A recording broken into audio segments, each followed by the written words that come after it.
How did the Jews resist? Resistance fighters. It is important to remember that Jews did resist what was happening to them. Jewish resistance groups took to the countryside. In Poland there were at least 28 groups of Jewish fighters.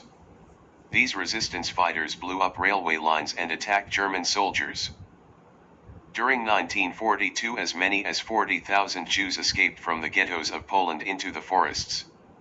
They had hardly any weapons and no food apart from what the forests could provide. The German army was forced to use large numbers of men and even aircraft against them. Uprisings in the camps. There were even uprisings in the camps. In Treblinka, in 1943, one of the prisoners managed to get into the weapons store. He handed out grenades and guns to other prisoners. The camp was set on fire, 15 guards were killed and 150 prisoners escaped. In October 1943, 600 Jews escaped from Sobibor camp. In Auschwitz, towards the end of the war, Jews who were forced to become Sonderkommandos, the people who emptied the bodies from the gas chambers, managed to blow up 2 of the gas chambers. Individual defiance. Jewish resistance could take other forms. Individual defiance was to escape the roundup of Jews by the Germans and try to merge into the population. That could only be done successfully with the help of the non-Jewish population, and was a huge risk.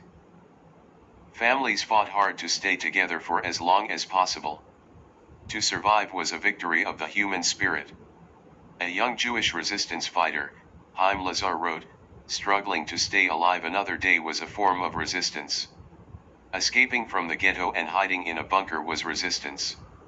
Resistance was giving birth to a child in the ghetto, sharing food with others, praying together, singing in a chorus, studying the Bible, planting flowers, keeping a diary under the shadow of death."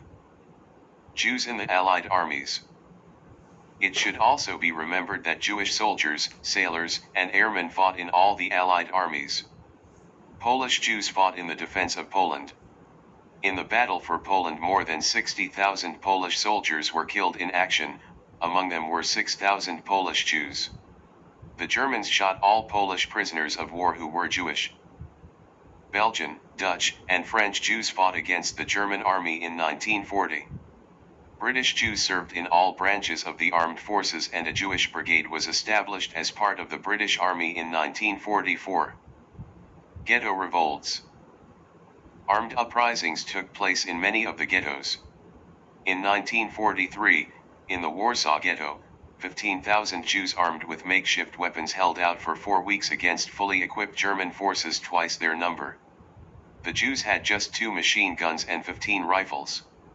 In contrast, the Germans had 135 machine guns and 1,358 rifles.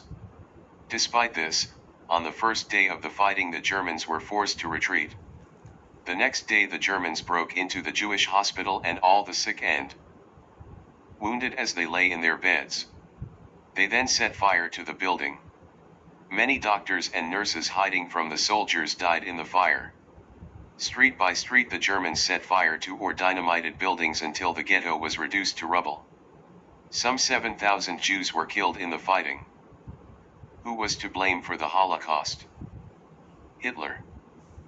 It is unlikely that he ever personally killed any Jews, nor are there any written orders signed by Hitler for the extermination of the Jews. However, Hitler was very anti-Semitic, made speeches in which he talked of annihilating the Jews and passed laws against the Jews. His closest supporters, men like Himmler and Göring, believed that they were carrying out his instructions. Goebbels controlled Nazi propaganda. He used newspapers and films to spread anti-Semitic ideas. Goebbels was also behind Kristallnacht, a night of large-scale, organized violence against the Jews in which many died. Hermann Göring, Marshal of the Reich, head of the Gestapo and one of Hitler's closest advisors. In 1941, he gave a written order for leading Nazis to develop what he called the final solution to the Jewish problem. Heinrich Himmler ran the SS and was put in charge of implement the final solution. Reinhard Heydrich assisted Himmler. He had organized the ghettos and the Einsatzgruppen. It was Heydrich who led the planning of the death camps and the methods of killing in the gas chambers. Camp commandants. Men like Rudolf Haas, the commandant at Auschwitz, controlled what happened in the concentration, slave labor, and death camps. SS camp guards. The orders for the Holocaust came from senior Nazis. However, these orders were carried out by the SS. It was the SS guards who ran the camps. Apart from Germans, camp guards included Austrians, Ukrainians, Latvians, and Estonians. The SS recruited men from the countries that Germany occupied. Clerks and civil servants collected and stored information about the Jews and wrote the lists of the Jews that were to be transported. The police rounded up the Jews in Germany and in other countries the Nazis controlled. Many victims were actually taken from their homes by the local police, rather than by the Gestapo or SS. Engine drivers, firemen, train guards drove the trains to Auschwitz, Chelmno, Treblinka, and Maly Trosteinet, knowing the fate of their cargo. Also, the other railway employees who organized the cattle trucks to take Jews to the slave labor and death camps. Engineers designed the huge gas chambers and crematoria and the chemical firms who produced tens of thousands of Zyklon B poison gas containers, all of whom knew the purpose of their work. Businesses used slave labor and made huge profits during the war. The German people. Some Germans did speak out against the persecution of the Jews or tried to help individuals. They were living under a ruthless dictatorship that persecuted anybody showing the slightest sympathy towards Jews. Most closed their eyes to what was happening and did not protest. Many benefited when they took over homes, shops, factories, and valuables that had been taken from Jews.